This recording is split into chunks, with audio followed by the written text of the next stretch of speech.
Darkness closed in behind that boat.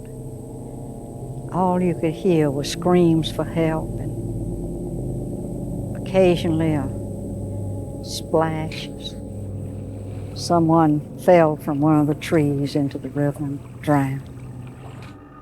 Death by fire or by the freezing cold. Imagine, all around you, one or the other has already claimed the lives of old and young, free and enslaved alike. The light of a burning riverboat dances maniacally on the icy river. Somewhere nearby, you hear a splash. Yet another poor soul, numb with exhaustion and cold, plunges from the flooded treetops into the water, just as you did some hours ago. But as the final chill overtakes you, there's an unearthly sight. There will be no rest in death. Your spirit is an eternal passenger on the ghost ship that will haunt this river forever, bringing doom to all unfortunate enough to see it. It's the Eliza Battle. It's the ghost of the Eliza Battle, warning us to leave the river. Some tragedy is going to take place. Just a true horror. These people were doomed. Their spirits and their souls belong to the Tom Digby. This fits the description of where it burned and sank. And they hurry away because they have been warned by the ghost of the Eliza Battle.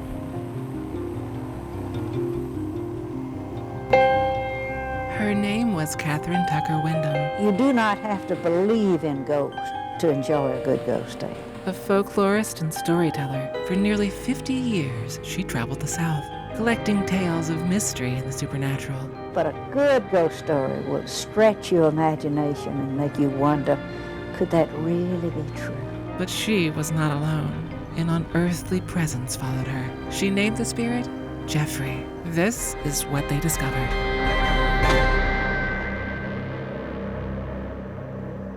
Early one morning at my home in Selma, I guess it's much before daylight, around 4 o'clock, I heard somebody pounding on my front door, and I went to answer it, and there stood 3 young men, very excited young men, and they said to me, "We have seen the Eliza Battle." And I said, "What?" And they said, "We've seen the ghost of that steamship on the Tombigbee River." Well, I was glad to hear about it because I like my ghost stories to be verified. And the Eliza Battle is one of the fine ghost stories in Alabama. The Phantom Steamboat of the Tombigbee. When the late winter rains send the Tombigbee River out of its banks, there sometimes rises out of the muddy water a ghost ship, the charred hull of a side-wheel steamer. On those stormy nights, some folks along the river say they hear the gay music of a steam calliope, and others report hearing agonizing cries for help blown on the cold river wind.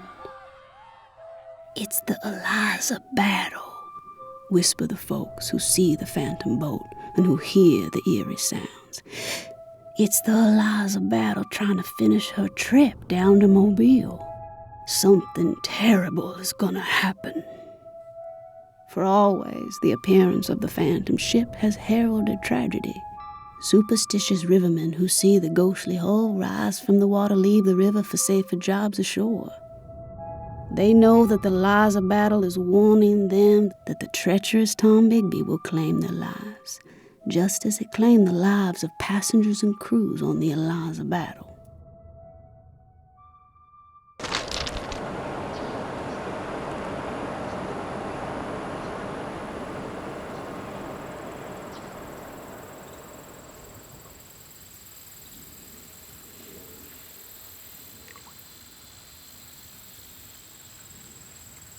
Mrs. Wyndham and Jeffrey came through here in the 1960s in search of that infamous ghost ship. Today, almost 170 years after the Eliza Battle sank, locals still know the story well. My name is Nick Harrell, and I'm a lifelong resident of Pennington, Alabama. And Pennington, Alabama's most famous story is the Eliza Battle. Well, as every great ghost story starts off, a beautiful day turns into a dark, stormy night. We're here right now in what was formerly known as Kemp's Landing, just outside of Nahiola, Alabama, Choctaw County. This is the final resting place of the Eliza battle.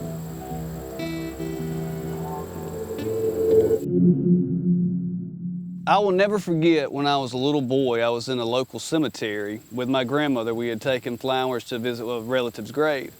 And I noticed two tombstones that had names, and they didn't say "Here lies" or anything like that. They said "In memory of." And I remember asking my grandmother, well, why does those tombstones say "In memory of"? And she said, they're not there, they're in the river. So she begins to tell me that back in the 1950s, they were building a local mill. Within the weeks prior, there had been sightings of a boat that was on fire. Well, perhaps it was the Eliza battle. Well, of course, 2 weeks later, barge traffic going up the river as part of construction for the mill exploded tragically and killed those two young men. Those tombstones I had mentioned earlier, even though their tombstones are there at the local cemetery here in Pennington, their spirits and their souls belong to the Tom Bigby.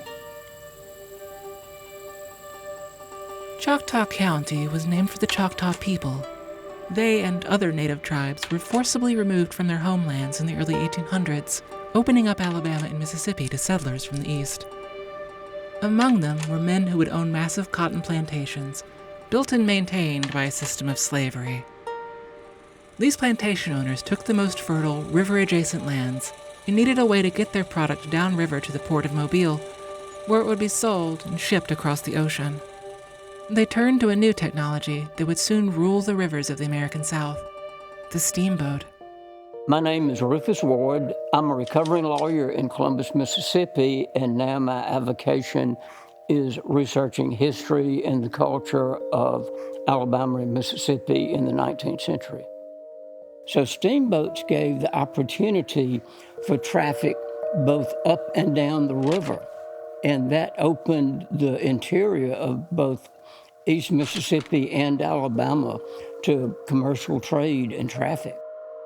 Communities sprung up at landings usually about 6 to 8 miles apart, where people could take their cotton and in high water in the winter, load it on steamboats, take it to Mobile, and often the same people would go downstream with their cotton and enjoy the shops, the culture, Mardi Gras, whatever was going on in Mobile.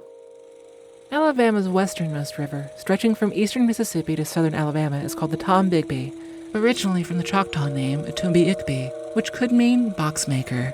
Later generations understood that the name referred to a more specific kind of box. They said it meant coffin maker. And surely the river lived up to its reputation. Disaster was common. The lifespan of most steamboats in those days was no more than 5 years.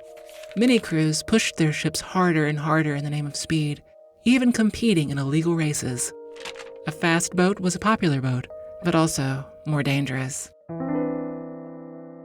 The Eliza battle was one of the grandest steamers on the Tom Bigby. Built in New Albany, Indiana in 1852, she was a palatial boat, and her trips up and down the Tom Bigby created excitement wherever she stopped. And no trip was so fine or so grand as her last, the one that began in late February 1858. The Eliza battle's trip down to Mobile had been advertised for weeks with circulars, handbills, and newspaper ads. In addition to the customary luxuries, the passengers were promised 2 bands to provide continuous music in the ballroom, glowing lanterns to decorate the entire ship at night, colorful flags and bunting draped and festooned on every deck, a calliope to play the latest tunes, and welcoming celebrations at landings all along the way. The boats, actually, some of them were very nice. There was one account that was written by an individual writing for a New York newspaper, and he described the accommodations and especially the food as being equal to the best hotels and restaurants in Paris. So they picked up the name Floating Palaces because they were that nice. At Columbus, they began to assemble. Ladies wearing full skirts, so fashionable then, and carrying tiny parasols, chatted excitedly as they boarded the boat. Behind them came their personal maids, and behind the maids came burly porters carrying trunks and valises and hat boxes. On the wharf, the men, plantation owners all, supervised the loading of their bales of cotton. Taking the cotton down to Mobile to sell provided their excuse for the trip. Indeed, these floating palaces were like a society in miniature, with the wealthier passengers and their enslaved servants staying on the luxurious boiler deck above, while poorer passengers and the crew, many of them enslaved men leased from local plantation owners, sweated with the engine and cargo on the main deck below. If you had a cabin, you would be entitled to wonderful meals, everything from hot sauce and salad dressings to salmon and different kinds of fish. The people on the main deck, they were with the cargo, they were with the crew. It was pretty rugged. When the last bale of cotton had been loaded and the last valise had been put into the staterooms, some observers feared the cargo was too heavy. The band struck up a lively tune.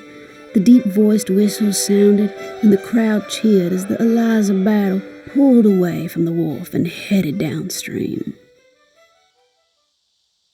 Well, like you said, Mr. Rufus, it should be right there kind of where it points out and then it gets a high bank. Right, that fits the description. And the tender on the bridge behind us, and you can see the house on top where he sat. There is one solid clue pointing curious visitors to the ghost ship's grave site. The old Nyola Bridge was built in 1934, more than 75 years after the disaster. The bridge tender spent his days in this little shack, raising and lowering the bridge for passing ships. According to his grandson, when the river was low, the tender could clearly see the outline of the ship's remains, half buried in the riverbed. But little by little, year by year, it was covered up by sand until all that was left was a memory.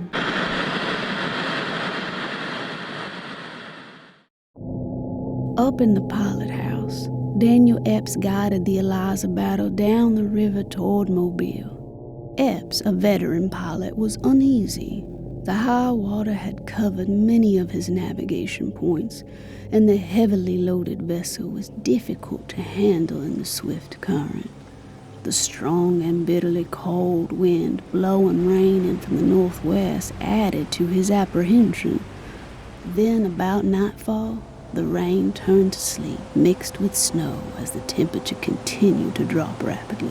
The pilot, though, when he was at the wheel, he guided the boat. He was in charge of making sure that they didn't ground on a sandbar or hit a deadhead, which is a buried log in the water. The pilot set the course and where they were going. The captain overall commanded the boat. Captain S.G. Stone, master of the Eliza Battle, joined Epps in the pilot house, and together they peered through the storm for familiar lights and landmarks. The sandbars and the shoals were covered by the swirling waters, and even the tall trees along the bank of the river were half submerged. The river seemed to stretch endlessly in all directions. Epps relied on his knowledge and expertise to keep the Eliza Battle in the main channel. The uneasiness of the pilot and the concern of the captain were not shared by the passengers. The brilliant lights in the ballroom pushed back all awareness of the menace and darkness outside. And the music of the bands drowned out the noise of the slashing storm. Long after midnight, the dancing continued as the partners whirled and glided on the polished floor. Then, above the music and the laughter, came the cries. Fire! Fire! The music The laughter and the dancing stopped. Men and women rushed for the exits. Even before they reached the deck, flames were leaping from blazing cotton bales and racing through the engine room, the cabins, the gangways. Captain Stone ordered the pilot to run the boat into the riverbank, but the tiller rope had been burned, and Epps could not carry out the order. The Eliza Battle, ablaze from bow to stern, drifted crazily with the current. Passengers jumped into the icy water as they tried to escape the advancing flames. Some of them threw bales of cotton off the deck and attempted to use them for life rafts. Those who could swim fought the current to find temporary safety in the tops of the nearly submerged trees, where they clung to limbs and prayed to be rescued before they froze. For a little while, the flames from the burning boat lighted the scene, but soon the blazing hull drifted downstream, and the darkness and bitter cold closed in on the survivors. From the darkness came pitiful cries for help and prayers for deliverance. There were other sounds, too. The heavy splashes of frozen bodies dropping into the river from the trees. No one knows for sure what started the fire that terrible night. There are a few likely explanations, though none perhaps as interesting as the legends that sprang up in the aftermath. I have to stop here to tell you something. There are details I came across during my research that chilled me to the bone. Descriptions of what those passengers suffered. Husbands froze with their wives. Mothers froze with their infants. If you'd like to read a detailed account of what the passengers of the Eliza Battle went through that night, check the link in the description below. Be warned, some may find its contents disturbing. The tragedy produced its heroes. Among them was Frank Stone, second clerk of the boat, who swam ashore carrying to safety a child of Mr. and Mrs. Back Cromwell of Mobile. He then placed a Miss Turner on a bale of cotton and guided her to the riverbank. His efforts to save a sister and her mother failed. The sister froze to death in his arms, and the mother died of cold while clinging to a tree. You had one of the enslaved men, who was a deckhand, give up a raft he had made to survive on and drift from the boat. And he saw a lady with a child who didn't know what to do, and he took her and the child, placed them on his raft, pushed them off, and they survived, and then he died. But the crew performed numerous instances of helping people and saving people that were not recorded, but they made enough of impression that the survivors got together, and for the captain and for several of the mates and crewmen, they gave gold watches, silver cups, and different things as a form of thanking them for all they did to help people and save people that night.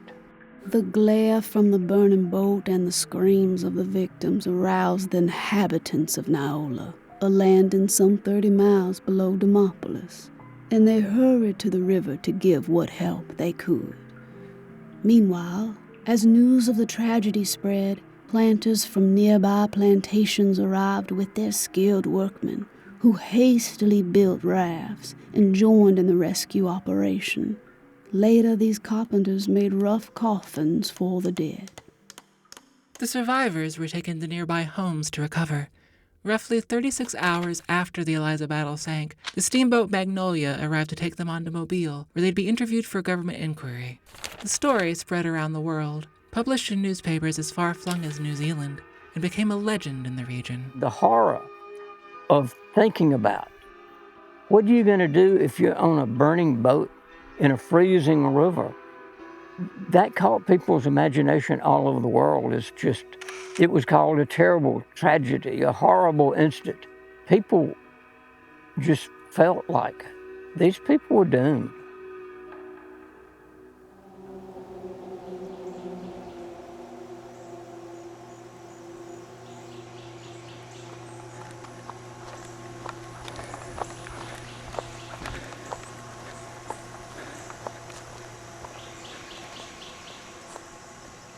For years afterwards, people who lived close to the river, who loved her and understood her moods, said the ghost of the Eliza Battle still plied the Bigby's waters. On stormy nights, they said, they saw the great steamer rise up out of the troubled water. The boat, they said, was ablaze from bow to stern, so brightly lighted that the name Eliza Battle could be read plainly on even the darkest nights. And always there was music, dancing tunes providing a background for the shrieks of terror and cries for help that came from the phantom vessel. Tales about the ghost vessel became a part of traditional Tombigbee River lore. Most often these apparitions were seen by crewmen of tugs and barges, and when these rivermen reached Mobile, they usually began looking for jobs ashore, safer employment away from the threatening river. Sometimes, speaking cautiously, they would describe the ghost ship to friends along the waterfront, and their listeners, rivermen like themselves, would nod with understanding. They had seen the Eliza Battle, too. So Everything's lining up to be this is the everything spot. right off this point that we're approaching lines up to be the spot. And it fits the description from the time, and it fits the description from the bridge tender. And on the east bank, it's lower here than it is in other places, so it would have made sense. It's been solid flat all the way to right there. Come here, Miss Ruth. Does it show up? The boat's captain spotted something on sonar just as it reached the point suspected of being the Eliza Battle's graveside. That's something that rises up there, isn't it? That's interesting. Could this be the ghost ship's final resting place? The boat circled back around. The radar was checked again. There's something there, but it's hard to say. The results? Inconclusive. She proves elusive yet again. She serves as a warning for dangerous things to come. Times of car crashes or large instances of wrecks and other tragedies that have occurred that coincide coincidentally with the reports of seeing the inflamed steamboat making its way down the Tombigbee. But I definitely believe that she's a part of this Choctaw County and especially the Pennington story.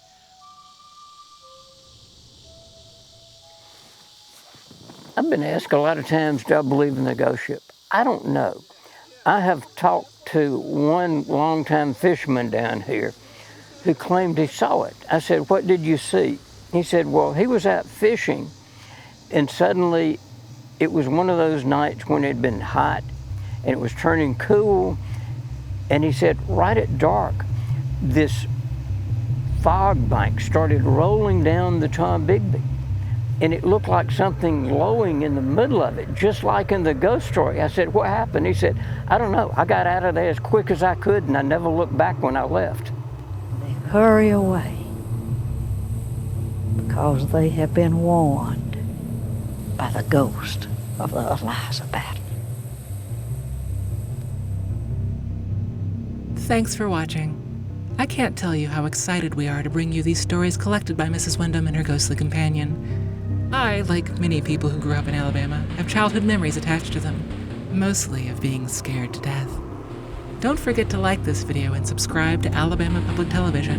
And please, the next time you're telling ghost stories, don't forget to leave a seat open for Jeffrey. He likes the scary ones most of all.